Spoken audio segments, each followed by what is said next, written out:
The Ass, the Table, and the Stick. A lad named Jack was once so unhappy at home through his father's ill treatment that he made up his mind to run away and seek his fortune in the wide world.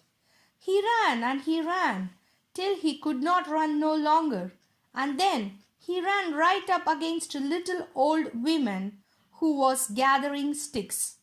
He was too much out of breath to beg pardon, but the woman was good-natured, and she said he seemed to be a likely lad, so she would take him to be her servant, and would pay him well. He agreed, for he was very hungry, and she brought him to her house in the wood, where he served her for a 12-month and a day. When the year had passed, she called him to her, and said she had good wages for him. So she presented him with an ass out of the stable, and he had but to pull Neddy's ears to make him begin at once to hee-haw. And when he brayed there dropped from his mouth silver sixpences and half-crowns and golden guineas. The lad was well pleased with the wage he had received, and away he rode till he reached an inn. There he ordered the best of everything, and when the innkeeper refused to serve him without being paid beforehand, the boy went off to the stable, pulled the ass ears, and obtained his pocket full of money. The host had watched all this through a crack in the door, and when night came, he put an ass of his own for the precious Neddy belonging to the youth. So Jack, without knowing that any change had been made, rode away next morning to his father's house. Now, I must tell you that near his home dwelt a poor widow with an only daughter. The lad and the maiden were fast friends and true lovers. So when Jack returned, he asked his father's leave to marry the girl. "Never till you have the money to keep her," was the reply. "I have that, father," said the lad. "I am going to the ass." He pulled its long ears. Well, he pulled and pulled till one of them came off in his hands. But Neddy, though he hee-hawed and he hee-hawed, let fall no half-crown or guineas. Then the father picked up a hay-fork and bed his son out of the house. I promise you he ran. He ran and ran till he came bang against a door and burst it open. And there he was in a joiner's shop. "You are a likely lad," said the joiner. "Serve me for 12 months and a day, and I will pay you well."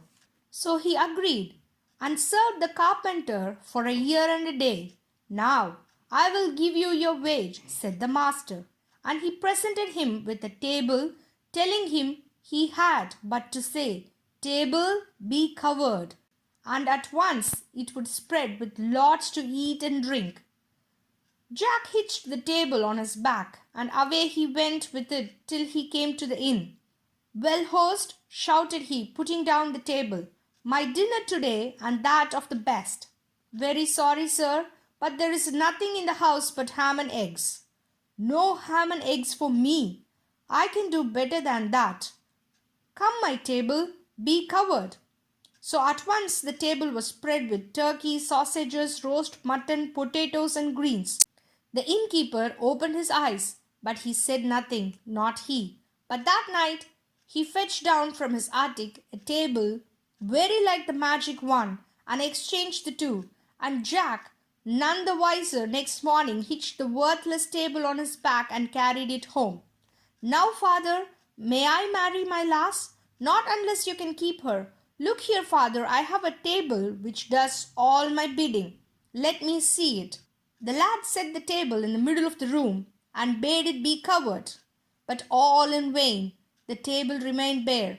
Then in rage, the father caught the warming pan down from the wall and warmed his son's back with it, so that the boy fled howling from the house. He ran and he ran till he came to a river and tumbled in. A man picked him out and asked him to help him in making a bridge over the river by casting a tree across. Then Jack climbed up on the top of the tree and threw his weight on it, so that When the man had rooted the tree up, Jack and the tree had dropped on the farther bank. "Thank you, and now for what you have done I will pay you." "There," he exclaimed, "take the stick, and when you say it, up stick and bang him. It will knock anyone down who angers you." The lad was overjoyed to get the stick, for he had begun to see he had been tricked by the innkeeper. So away he went with it to the inn, and as soon as the man appeared, he cried, "Up stick and bang him."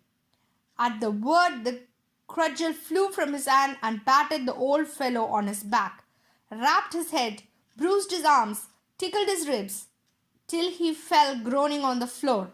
And still the stick belabored the prostrate man, nor would Jack call to stop.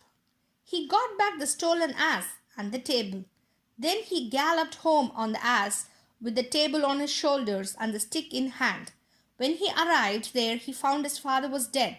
So he brought his ass into the stable and pulled his ears till he had filled the manger with money.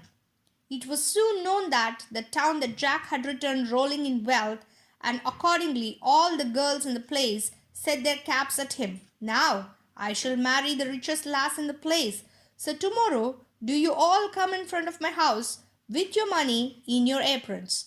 Next morning the street was full of girls with aprons held out, and gold and silver in them.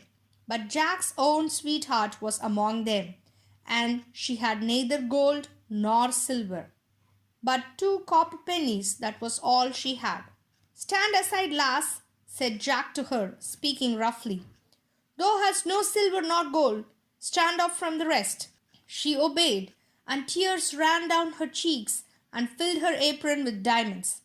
Up stick and banged them, whereupon the cudgel leapt up and, running along the line of the girls, knocked them all on the heads and left them senseless on the pavement. Jack took all their money and poured it into the true love's lap.